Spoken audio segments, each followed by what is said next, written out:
Prenez garde, veillez. Marc chapitre 13, versets 33 à 37. Le Seigneur Jésus a dit qu'il reviendra un jour sur terre. Il a aussi décrit comment cela se produira. Son retour sera soudain et tout à fait inattendu.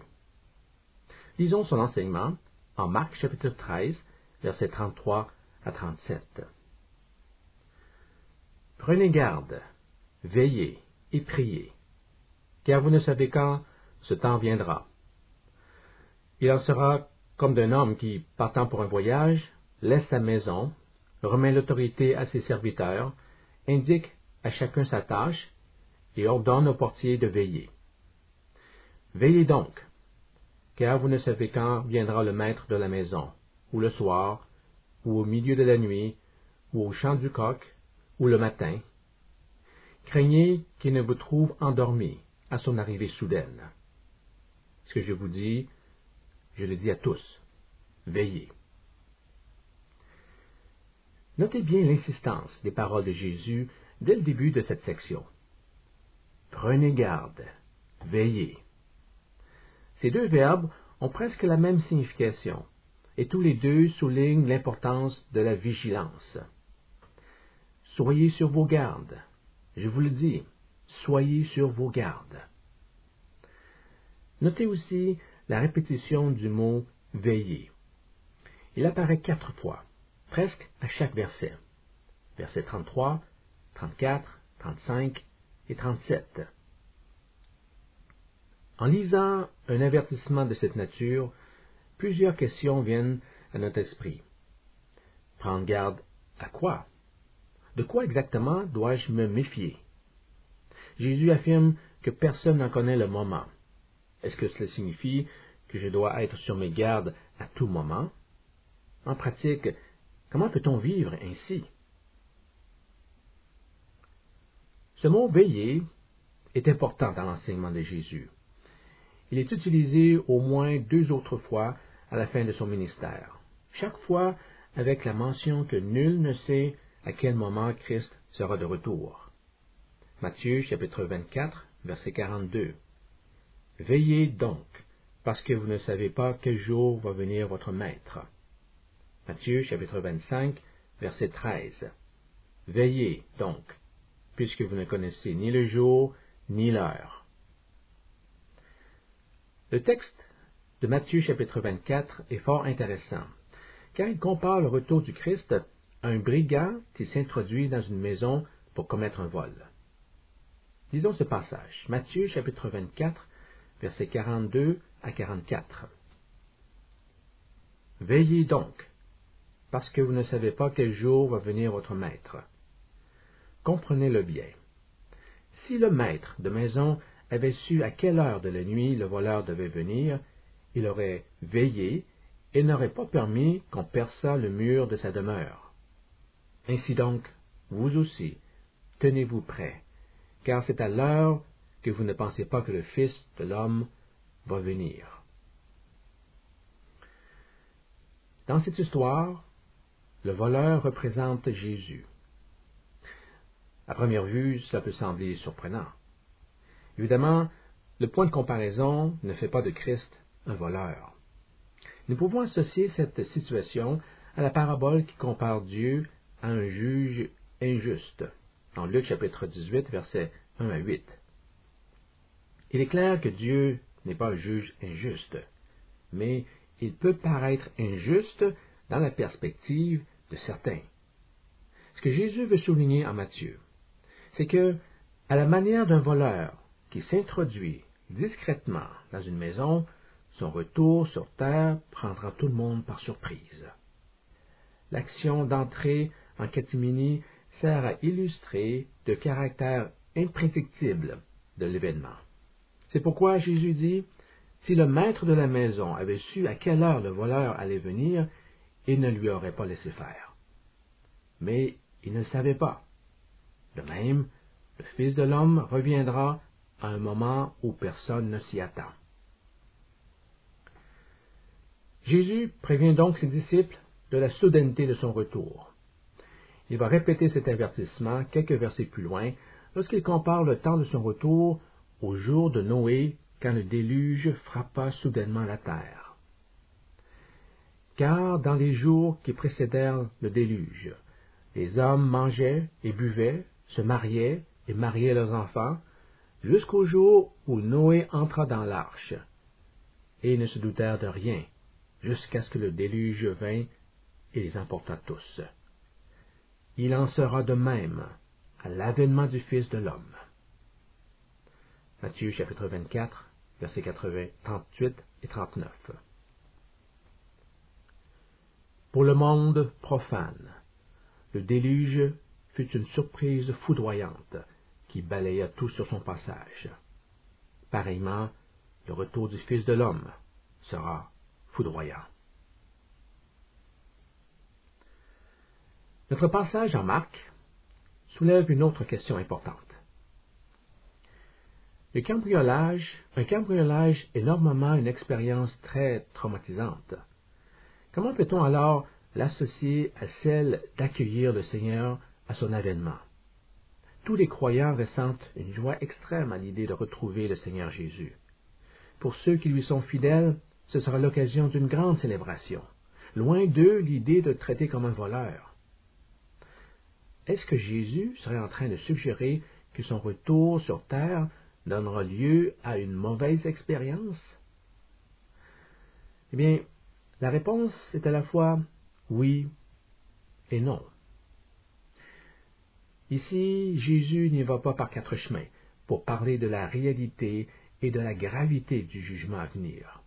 Il compare son retour à un cambriolage, car pour ceux qui ne s'attendaient pas à le voir, son retour aura l'effet d'un cambriolage. En d'autres mots, si à son retour, il vous prend au dépourvu, sans préparation, vous subirez une perte. Élaborons davantage ce point. Lorsqu'un voleur s'introduit dans une maison, que fait-il? Est-ce qu'il va se présenter au propriétaire et le saluer? Bien sûr que non. Il va discrètement visiter les pièces de la maison avant de s'éclipser, emportant avec lui quelques items de valeur.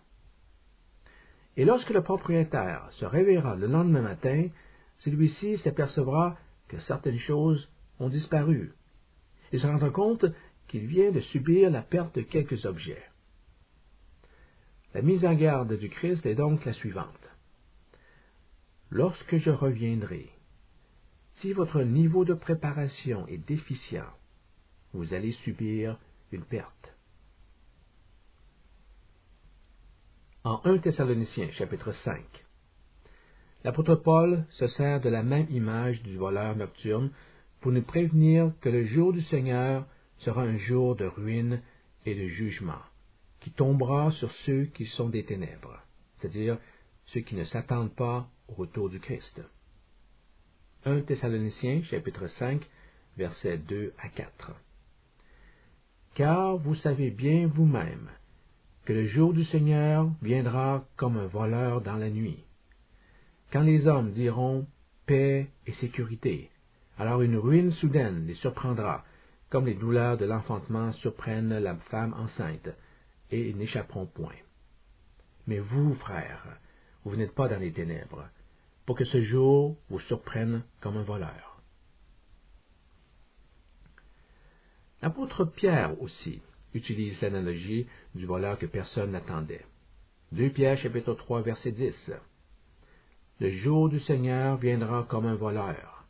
En ce jour, les cieux passeront avec fracas, les éléments embrasés se dissoudront, et la terre, avec les œuvres qu'elle renferme, sera consumée. Vous voyez que dans un sens, Jésus reviendra comme un voleur, c'est-à-dire de façon soudaine et inattendue. Personne ne connaît le jour ou l'heure. Les anges ne le savent pas. Même le Seigneur Jésus n'en connaît pas le moment. Seul Dieu le Père le sait. Dans un autre sens, c'est l'aspect de la préparation qui est considéré. Le jour du Seigneur ne viendra pas comme un voleur pour ceux qui s'y étaient préparés. Mais pour les incroyants, ceux qui ne croient pas qu'il reviendra, ce sera une situation comparable à un cambriolage. Ils subiront une terrible perte. Revenons maintenant au mot « veiller ». Prenez garde, veillez. Matthieu chapitre 13, verset 33.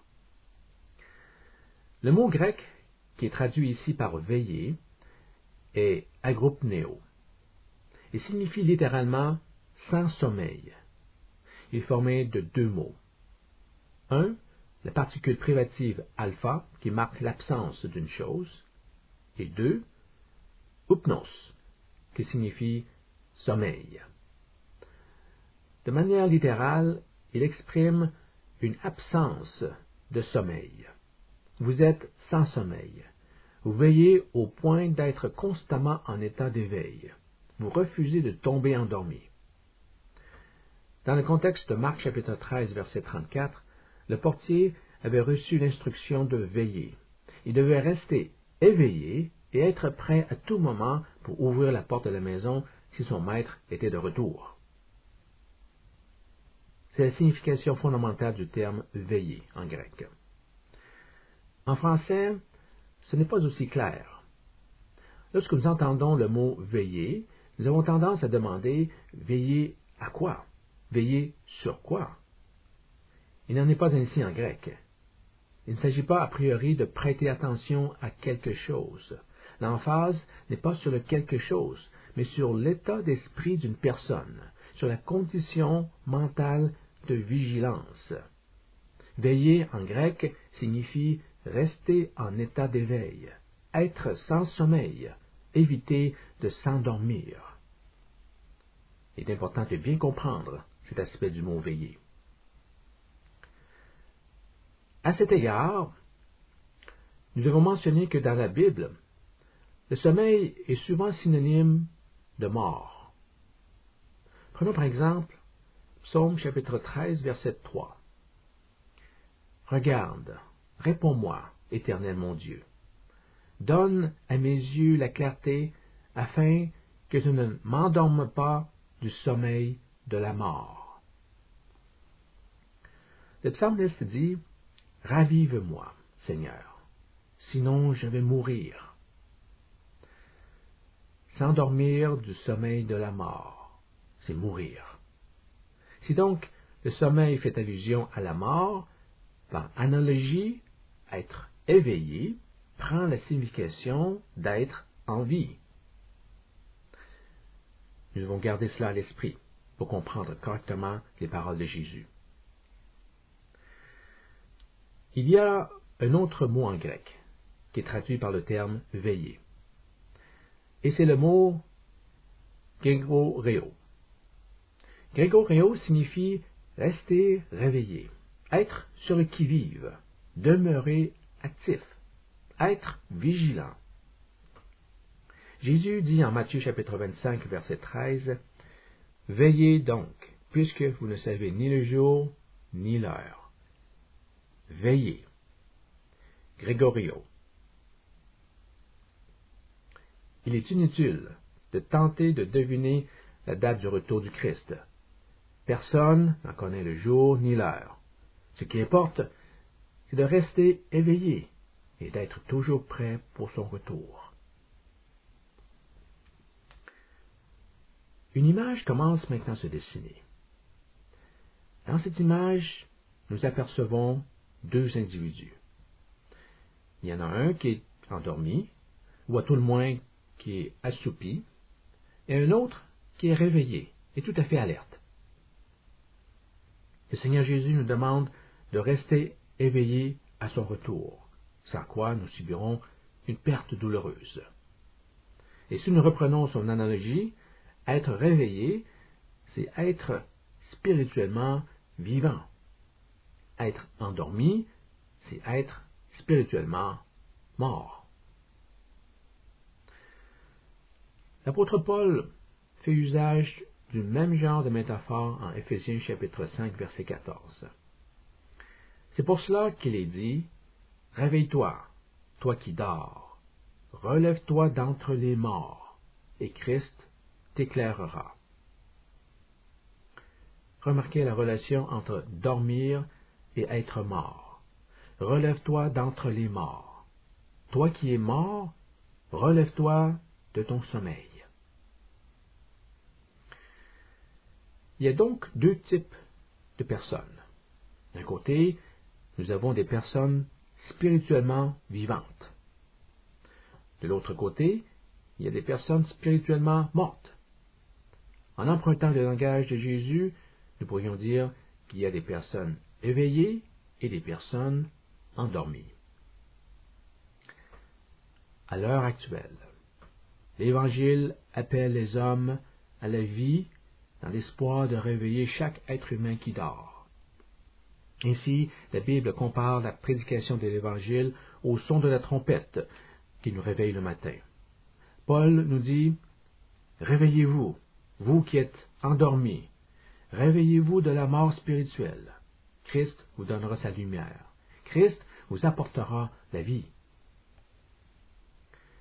Notez que la responsabilité de se réveiller, de répondre à l'Évangile, repose sur les épaules des hommes. Dieu a déjà fait sa part dans la proclamation de sa parole. Il a fait sa part en laissant retentir des trompettes aux oreilles des hommes. Puisque l'Évangile a la capacité de tirer du sommeil toute personne qui a le désir de se réveiller, il revient maintenant à l'homme de prendre une décision. Plusieurs ne voudront pas sortir de leur sommeil. D'autres se réveilleront, mais ils auront le sentiment que l'Évangile les dérange trop. Alors, ils se boucheront les oreilles pour ne rien entendre. J'aimerais maintenant vous amener à 1 Thessaloniciens chapitre 5, versets 5 à 10. Ce texte est très intéressant. Il semble que Paul, en écrivant ce passage, avait clairement en tête l'enseignement de Jésus dans son utilisation de l'état de sommeil et d'éveil. Voici ce que nous lisons. Mais vous, frères, vous n'êtes pas en pleine obscurité, pour que ce jour vous surprenne comme un voleur. Vous tous, en effet, vous dépendez de la lumière, vous appartenez au jour. Nous ne dépendons ni de la nuit, ni de l'obscurité. Ainsi, nous ne dormons pas comme les autres, mais restons éveillés, sobres. Les dormeurs, c'est la nuit qu'ils dorment, et les buveurs, c'est la nuit qu'ils s'enivrent. Mais nous, qui appartenons au jour, nous devons être sobres. Prenons la foi et l'amour comme cuirasse, et l'espérance du salut comme casque. En effet, Dieu ne nous a pas destinés à subir sa colère, mais à posséder le salut par notre Seigneur Jésus-Christ. Le Christ est mort pour nous, afin de nous faire vivre avec lui, que nous soyons vivants ou morts quand il viendra. Nous constatons que Paul utilise le mot « dormir » dans plus d'un sens. Il dit « Nous sommes des enfants du jour. Ne dormons pas lorsqu'il fait jour. Ceux qui dorment le font durant la nuit, mais nous ne sommes pas des fils de la nuit. Nous n'avons rien à faire avec des ténèbres. Ainsi, nous voulons rester sobres et alertes. » Vous voyez que ce texte de Paul semble être tiré directement de l'enseignement du Christ. Soulignons plusieurs contrastes. Ça nous permettra de saisir le texte avec plus de profondeur. Il y a d'abord le contraste entre la nuit et le jour, au versets 5, 7 et 8. Il y a le contraste entre dormir et veiller, au versets 6 et 7. Il y a un accent sur la nuit et les ténèbres, au versets 4 et 5. Il y a un accent sur le jour et la nuit, au versets 5 et 8. Il y a un contraste entre l'ivresse et la sobriété, au versets 6, 7 et 8. Il y a le contraste entre la colère de Dieu et le salut, au verset 9. Et finalement, il y a le contraste entre la vie et la mort, au verset 10. En analysant ces divers contrastes, nous pouvons percevoir deux grandes lignes de pensée. Première ligne de pensée. Nuit, ténèbres, dormir, ivre, mort, colère. Deuxième ligne de pensée. Jour, lumière, veillée, sobre, vie, salut. En plaçant ces deux lignes de pensée en parallèle, nous voyons que veiller est associé à dormir.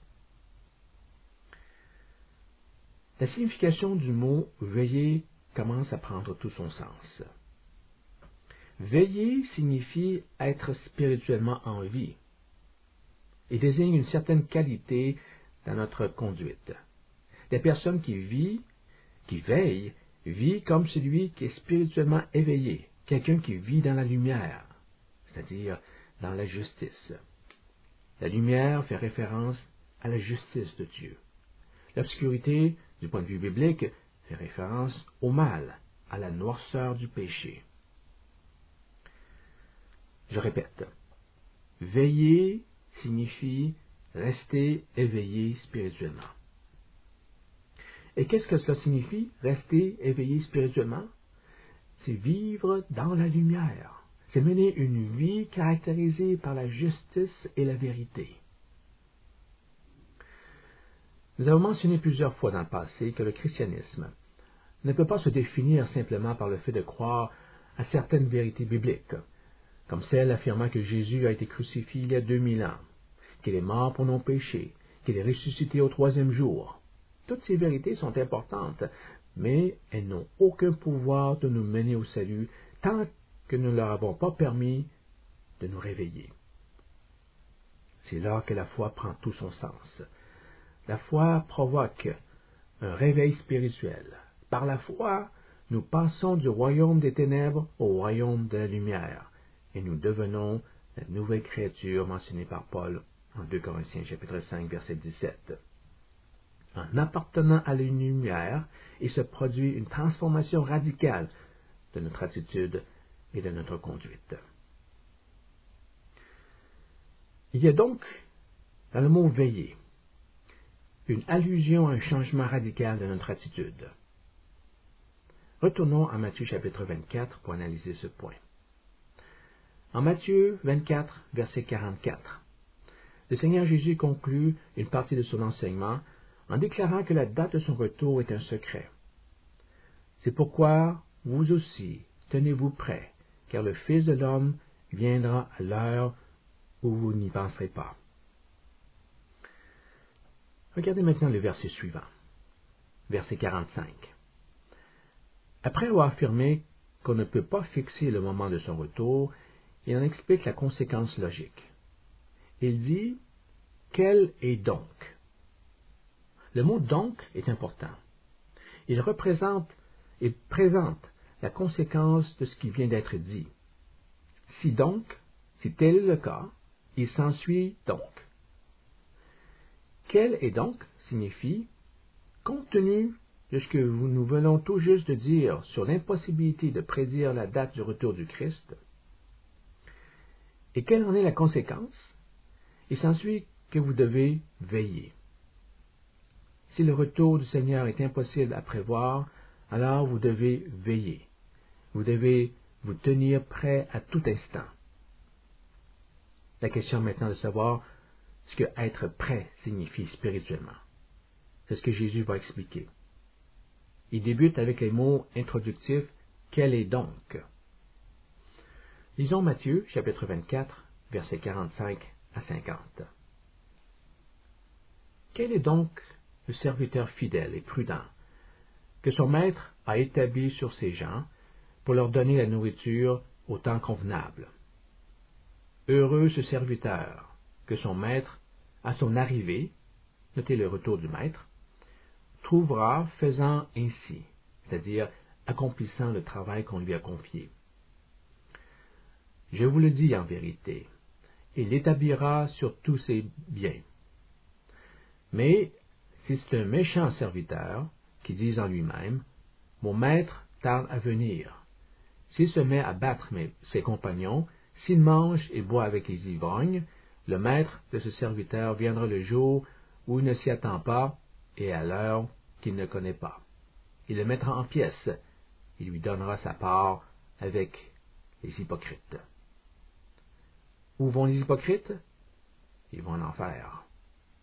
C'est là qu'il y aura des pleurs et des grincements de dents. Où les hommes vont-ils pour pleurer et grincer des dents? En enfer. Ce texte sert d'avertissement sur les conséquences terribles qui affligeront l'individu qui ne se prépare pas pour la venue de Jésus, qui ne veille pas consciencieusement. Le fidèle serviteur était prêt pour le retour de son maître, non pas parce qu'il se tenait près de la fenêtre pour l'attendre, mais parce qu'il s'acquittait fidèlement des responsabilités qu'on lui avait données. L'erreur du mauvais serviteur a été de présumer que le maître de la maison ne pouvait pas revenir tout de suite et qu'il avait encore du temps avant d'avoir à lui rendre des comptes. L'histoire des serviteurs nous amène à poser la question suivante. Quand le Fils de l'homme reviendra, trouvera-t-il la foi? Trouvera-t-il encore des hommes qui lui seront fidèles? Nous trouvera-t-il, comme le fidèle serviteur de la parabole, en train d'accomplir le travail auquel nous avons été appelés? Et à quoi sommes-nous appelés? Paul enseigne que nous sommes appelés à vivre une vie de justice. Nous sommes appelés à vivre dans la sainteté et la vérité. Que signifie donc ce mot « veiller » ? Comme nous l'avons mentionné au début, ce n'est pas uniquement de surveiller quelque chose. L'accent est mis sur la manière de surveiller ce quelque chose. Lorsque Jésus parle de veiller, il fait allusion à un état d'esprit, à un état de préparation. Et dans cet état d'être, nous restons éveillés en vivant la vie chrétienne, en vivant dans la lumière. Nous vivons de manière à exprimer quotidiennement notre fidélité à Dieu. Ainsi, lorsque le Seigneur reviendra, il nous trouvera éveillés, spirituellement vigilants, travaillant pour l'avancement de son royaume. Terminons notre leçon par cette autre question. Qu'est-ce qui provoque le sommeil chez une personne? Qu'est-ce qui rend une personne somnolente sur le plan spirituel? Juste avant de demander à ses disciples de veiller, Jésus mentionne ceci en Luc chapitre 21, versets 34 à 36. Prenez garde à vous-même, de peur que votre cœur ne s'alourdisse dans les excès, les ivresses, les inquiétudes de la vie, et que ce jour n'arrive sur vous à l'improviste, comme un filet, car il viendra sur tous ceux qui habitent la surface de toute la terre. Restez donc éveillés et priez en tout temps, afin que vous ayez la force d'échapper à tout ce qui va arriver et de vous tenir debout devant le Fils de l'homme. Jésus dit que notre cœur peut s'alourdir. Ce mot s'alourdir, baréo, est très intéressant. Il est utilisé en Matthieu chapitre 26, verset 43, pour décrire la lourdeur des yeux des disciples qui tentaient de rester éveillés. En revenant à eux, il les trouva encore endormis. Jésus trouva des disciples endormis, car leurs yeux étaient appesantis. Les paupières des disciples étaient tellement lourdes, baréo, qu'ils avaient peine à garder leurs yeux ouverts. Ils ne pouvaient s'empêcher de tomber endormis. Jésus leur avait dit, « Veillez et priez, afin que vous n'entriez pas en tentation. » Les disciples ont essayé de veiller et de prier, mais c'était plus fort qu'eux. Leurs paupières étaient trop pesantes. À la fin, Jésus revint auprès des disciples et leur dit, « Vous dormez encore et vous vous reposez? » Nous avons tous connu l'expérience d'avoir des paupières pesantes. Mais comment le cœur peut-il être pesant? Comment peut-il s'alourdir? Qu'est-ce qui provoque le sommeil chez un individu? Il y a 3 mots ici qui expliquent cette condition. Le premier est le mot « excès ». Il fait référence à une certaine frivolité, à la sensation d'euphorie causée par un abus d'alcool, lorsque le contrôle moral commence à se relâcher. Le deuxième mot est le mot « ivresse ». Il s'agit d'un état d'intoxication franche à l'alcool, et un des effets de l'ivresse est évidemment d'induire le sommeil. On peut boire jusqu'à s'endormir profondément.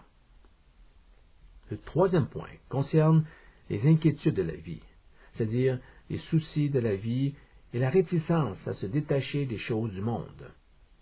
En d'autres mots, une vie indisciplinée, un laisser-aller sur les affaires matérielles peut causer de la somnolence spirituelle.